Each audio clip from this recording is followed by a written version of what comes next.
Magandang araw sa inyong lahat. Ako po si Maika Peros, 21 years old, dating beneficiary ng Hapag-asa program na ngayon ay Munting Pag-asa program. Noong ako ay 8 or 9 years old.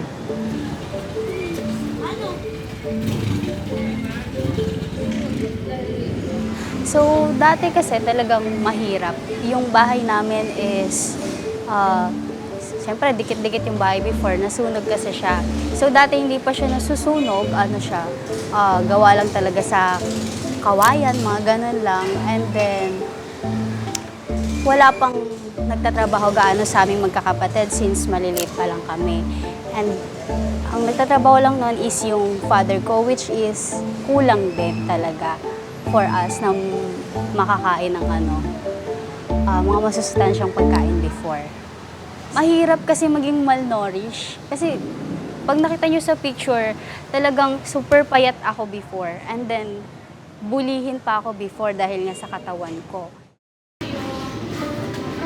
Malaking tulong talaga yung feeding program dati kasi yung mother ko, siya talaga yung nagluluto ng pagkain before. So yung mga tirang pagkain ng mga hindi nakakakuha, yun na rin yung kinakain namin. Caritas, marami siyang blessings talaga. Hindi lang kasi siya sa bata talaga yung nakafocus, even sa mga nanay. Like, tinuturuan nila yung mother ko, sa mga livelihood program, and then, nagbibigay din sila ng Noche Buena, tas mga munting gift sa mga kids na super appreciate ko that time, and even my mother before. Naging magandang epekto siya kasi ngayon, sabi ko, nakakatulong siya sa amin, sa pang-araw-araw namin. Dati ako lang yung sinusukatan, tapos ngayon ako na rin yung nag-take ng height, weight nila, tapos nag-a-assist sa kanila, nagpe-prefer ng food. Super fulfilling talaga siya sa akin. Paano ko ba siya explain? Alam mo yun, kasi dumaan din ako sa ganong sitwasyon. So nakita ko yung sarili ko, ganito pala yung feeling niya. Nakakapagod siya actually, pero andun pa rin yung saya sa puso ko na, okay, nakakatulong ako sa ganito. Malaking help din sa mother ko at saka sa kala Ate Bon. Dahil dito, gusto ko ring magsikap na hindi na yun maranasan pa ng susunod na henerasyon. Nag-work na po kayo or naghanap pa lang? Nag-aaral, Student. So, third year. Gusto ko talaga kaya ako nag-tourism. Flight attendant.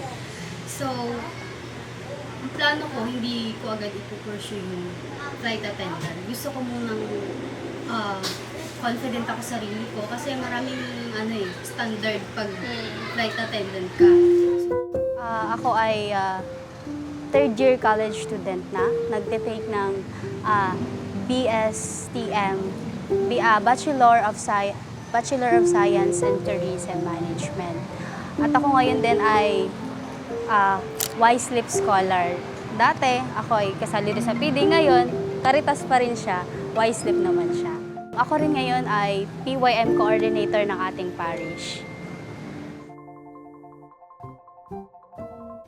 Super thankful na ako. Siyempre, simula bata sa feeding program. Ngayon, nag-adulting na sa sa YSLIP Scholar.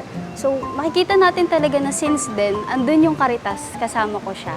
So, sa akin, super thankful ako kasi kung wala ang Caritas, hindi mapapadali yung buhay namin at buhay ko.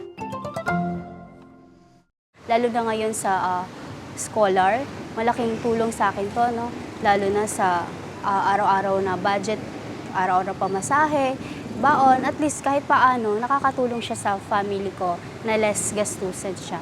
Sa mga batang kasama sa feeding, so kasi nakikita ko kayo, kuhain niyo yung feeding niyo. Kasi ibang bata, hindi talaga kinukuha yung feeding, tinatamad. So ayun, maging thankful kayo sa kung anong hinahain sa inyong pagkain, mapagulay man yan. Kasi alam kong para sa kalusugan nyo ito at para ma-improve yung health ninyo. Keep going lang, wag lang mawala ng pag-asa. Kasi pag nawalan ka ng pag-asa, doon na yan lahat eh. Dapat think positive lang. Huwag mo iisipin yung problema. Like, hindi ka dyan lang. Dapat yung mindset mo, meron ka pang i-improve. Tignan mo ngayon, dating hubadin. So ngayon, masasabi ko namang konti-konting nag-i-improve ako sa kung ano ako dati.